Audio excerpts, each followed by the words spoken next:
So, welcome back to the Wellify podcast. Today, we're going to talk about why feeling valued at work actually matters more than we think. So, feeling valued at work isn't this nice extra or a perk as we often look at it as. It's actually a fundamental human need that significantly influences well being, motivation, performance, and retention rates in your business. And many organizations spend an enormous amount of money trying to improve productivity while overlooking one of the simplest and most powerful drivers of performance, helping people feel valued. Today, we'll explore what the science says, why it matters, and what managers can practically do to create cultures where people genuinely feel seen, appreciated, and important. We'll also look at some of the strongest research from organizations, psychology, neuroscience, and workplace well-being studies to understand why feeling valued is not simply an emotional preference, but a measurable predictor of healthier and happier and high-performing workplaces. So let's look at some of the things we'll explore today. One of them is why feeling valued at work changes everything for your workplace. The science of feeling valued at work, why recognition matters more than we actually think. Feeling valued, the missing ingredients in workplace well-being, building workplaces where people actually feel seen, and why employees don't leave companies, they leave cultures. So these are really key points that I want to explore in the next 30 minutes or so. And one of the opening things I kind of want to put out there to you is, when was the last time someone at work made you feel genuinely valued? Not because of a bonus, not because of a promotion, but because someone noticed your effort and reminded you that you actually matter and what you do actually matter. For many people, it may have been weeks, months, or even years ago. And that's a problem because feeling valued isn't simply about feeling good. It's deeply connected to our biology. Human beings have evolved to survive in groups. Our brain constantly asks, do I belong? Am I important here? Do I matter? When the answer is no, our nervous system interprets that as a threat. Neuroscientist Matthew Lieberman, author of one of my favorite books called Social, Why Our Brains Are Wired to Connect, argues that social connection is a primary human need, not a secondary one. His research suggests that our brains process social pain in similar regions to physical pain, and neuroscience after that book was released have verified this as well. So in other words, being ignored or excluded at work isn't trivial. Our brains can interpret it as a genuine threat to our well-being. Think about coming in every single day and interpreting threats, feeling that you're not valued, that you're not part of the social structure and that culture, and the impact that might have. We're going to talk more about that now because we're going to look at the science of feeling valued and what we know. Because research consistently show that feeling appreciated at work is one of the strongest predictor of engagement and well-being. Gallup research, which you might have heard about before, did a workplace study involving millions of employees worldwide, consistently showed that employees who receive regular recognition are significantly less likely to experience burnout and are more likely to be engaged in their work. According to Gallup's stats and their workplace report, employees who feel recognized are also substantially more likely to remain with that organization, meaning you will have more retention, keep the resources and knowledge within your business. One of Gallup's most interesting finding I found is that employees whose managers focus on their strength are far more engaged than those whose contributions actually just go unnoticed. I want to look at a really important part in psychology that I think can be helpful at understanding, that's called self-determination theory. Psychologists Edward Deci and Richard Rime found that humans have three fundamental psychological needs: autonomy, meaning having a sense of control over what you do day to day, feeling we're able to impact our environment; competence, so feeling capable at something, meaning I feel I'm good at what I'm doing and it's being seen that I'm good at what I'm doing. And the last part is relatedness, meaning feeling connected and valued to others in that environment, in that tribe. In this instance, we are talking about a company. When these needs are met, people are more motivated, they're healthier, and they perform better. And when they aren't, motivations start declining. Relatedness is particularly important because it answers a fundamental question here. Do I matter to the people around me and this business? And research has repeatedly shown that when employees experience a sense of belonging, they demonstrate greater persistence, resilience, and job satisfaction. Isn't that amazing? So let's look at the belonging research, because Dr. Jeffrey Cohen and Dr. Gregory Walton from Stanford University have extensively studied belonging and found that even small intervention that increase a person's sense of belonging can have long-lasting effects on performance and well-being. This is just incredible. Their work suggests that people perform better when they believe they are accepted and value members of a group. And let's look at a bit of the neuroscience of recognition as well to really hit home this point. And we'll get into some of the practicals of how to apply this, because research by David Rocks, the SCARF model, identified 5 social domains that strongly influence our behavior: status, certainty, autonomy, relatedness, and fairness. Recognizing directly influence status and relatedness, right?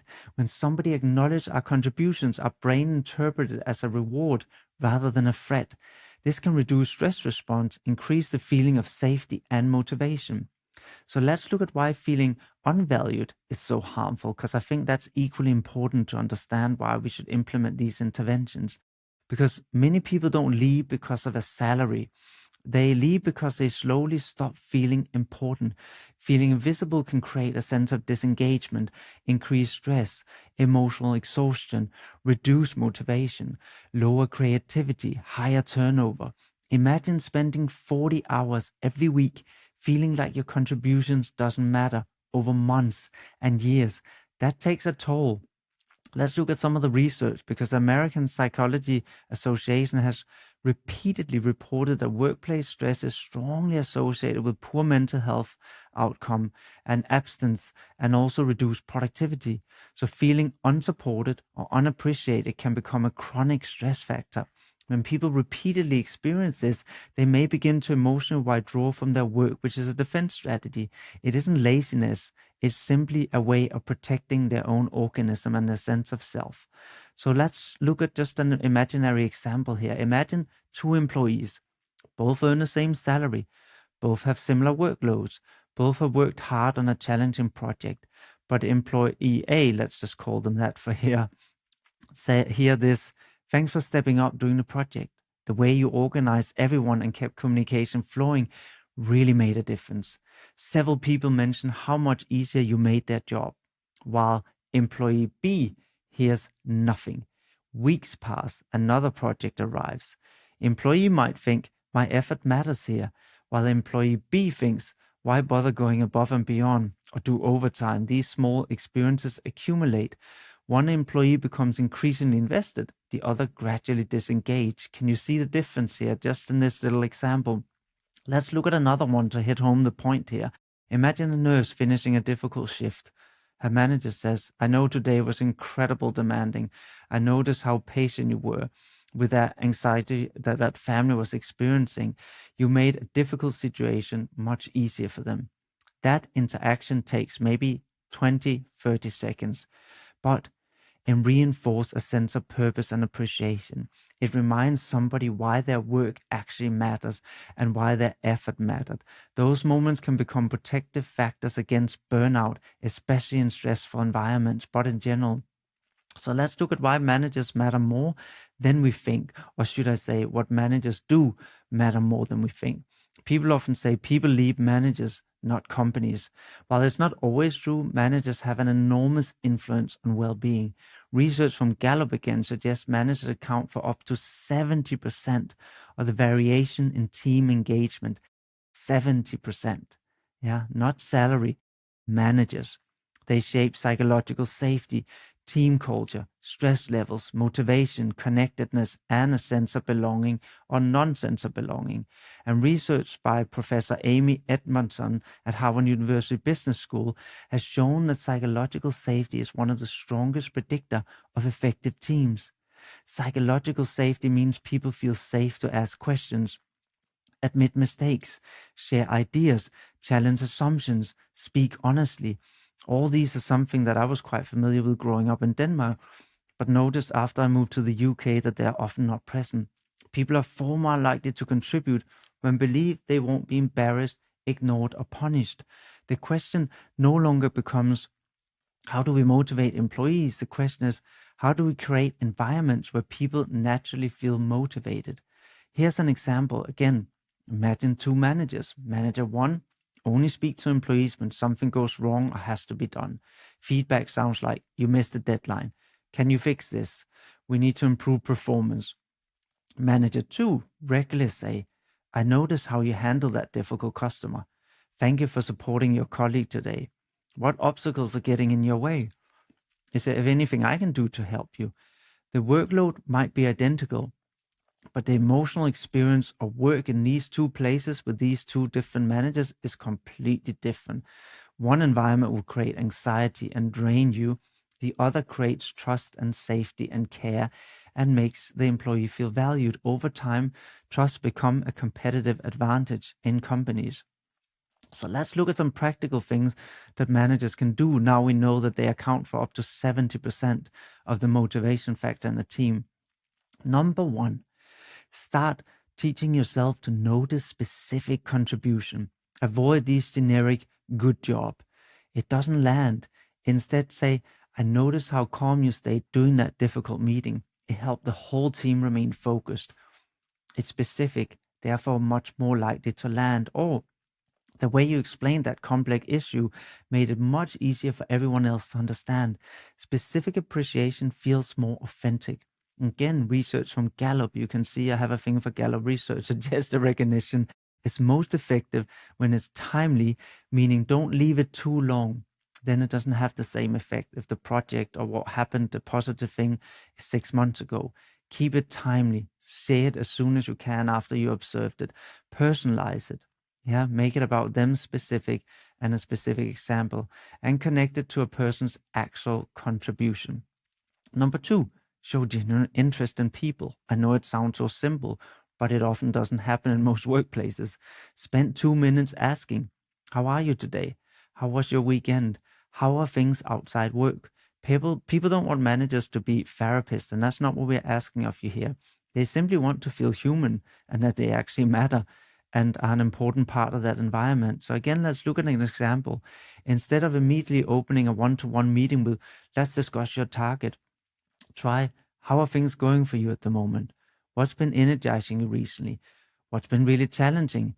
These small conversations actually build trust over time between the manager and their staff and make the staff feel more motivated, engaged, and valued.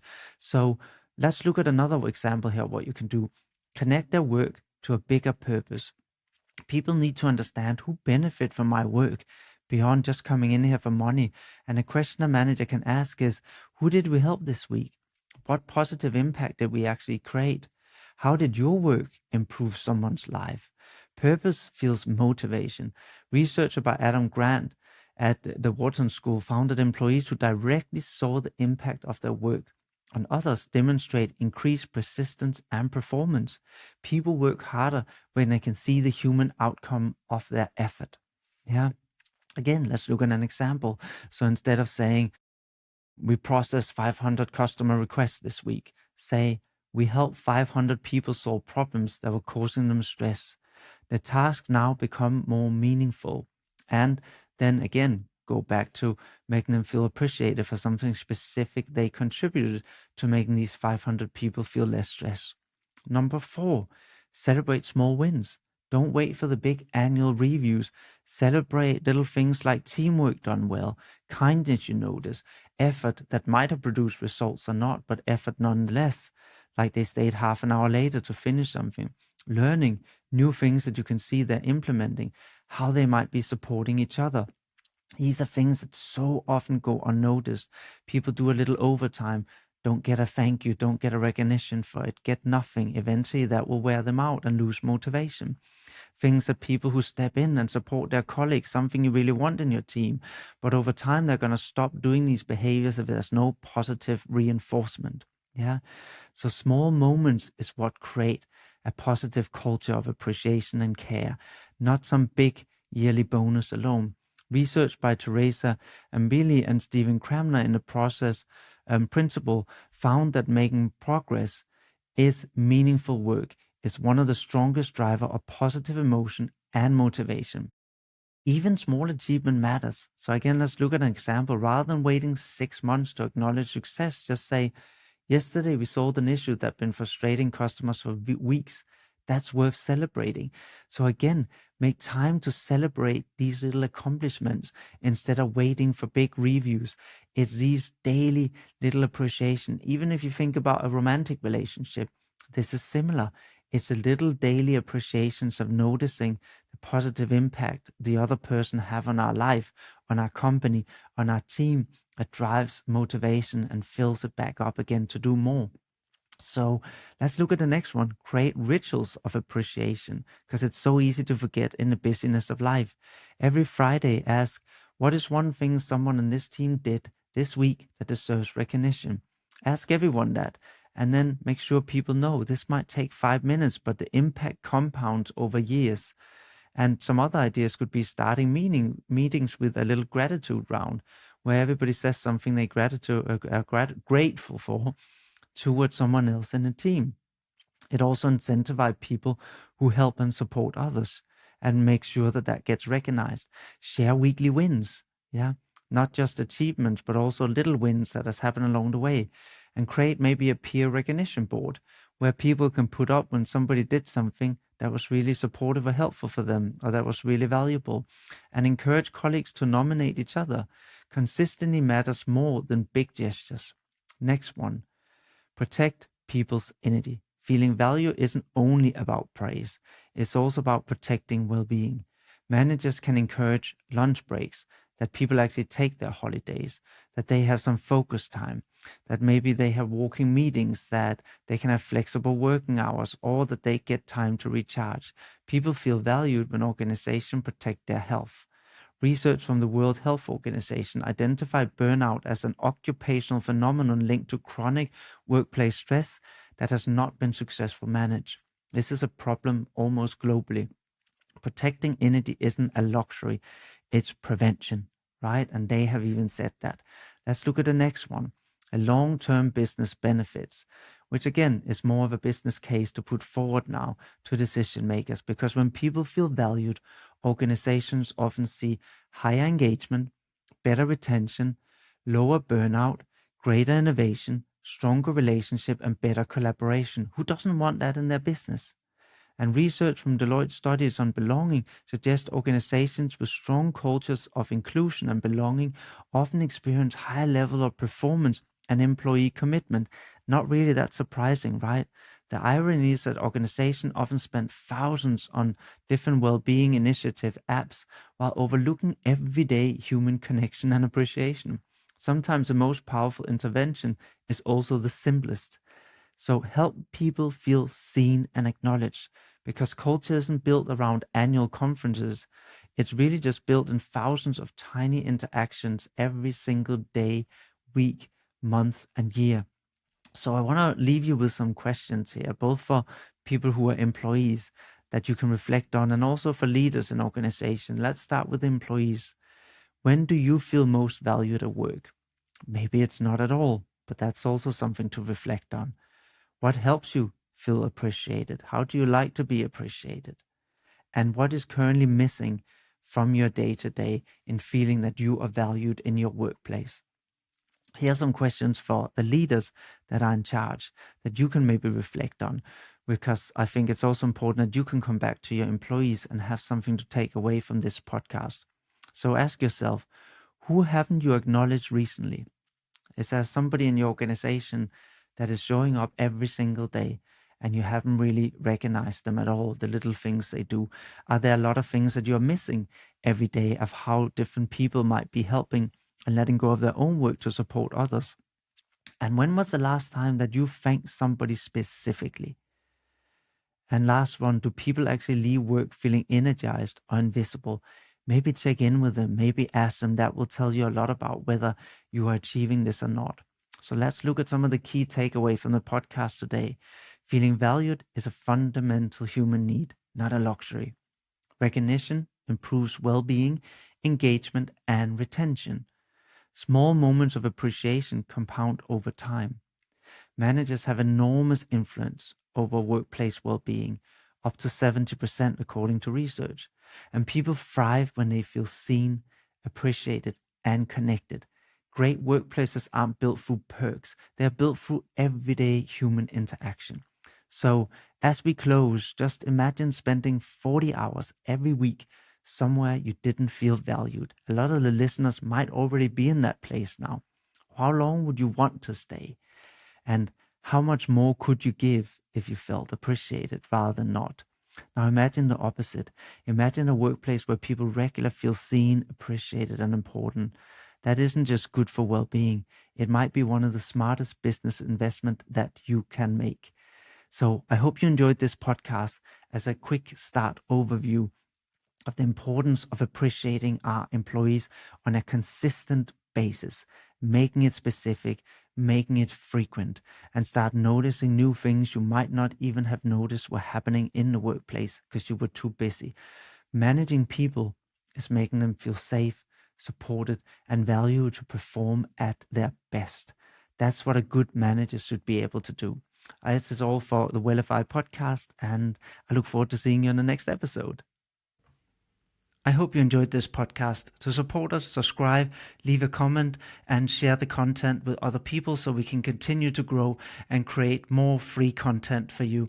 If you are a corporation or company who want to learn more about how to improve your well-being in your workplace, then do go to our website at Wellify, and you can schedule a free consultation and we can discuss how we can better support you, improve your work culture and the well-being of your staff. Look forward to hearing from you and see you on the next episode.